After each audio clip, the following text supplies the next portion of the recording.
आका ने फरमाया कुरान के हर लफ्ज की 7 ज़ाहिरी मानी है, 7 बातनी मानी है।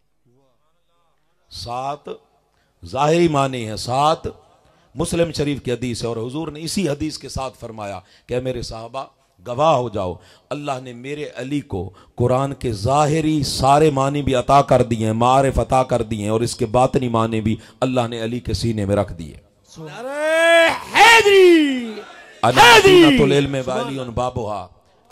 ये उनका मुकाम था कि सारे जाहिर सारे बातिल का इल्म अल्लाह रब्बुल इज्जत ने अली के सीने में रख दिया था।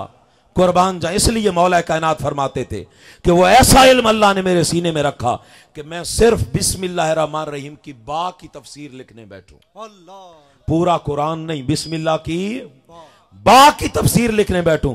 फरमाते हैं 70 ऊंटों पे कागज लादे जाएं, 70 ऊंटों के कागज खत्म हो जाएंगे, मेरे सीने में अलम नशरह लका सदरक का जो फैजान मोहम्मद मुस्तफ़ा ने अता फरमाया, अना मदीनतुल इल्म व अलीउन बाबुहा का जो फैजान ताजदार खत्म नबूवत हुजूर रहमतुल लिल आलमीन ने अता फरमाया, फरमाते हैं वो खत्म नहीं होगा, 70 ऊंटों का मटेरियल कागज खत्म हो जाएंगे। सुभान अल्लाह।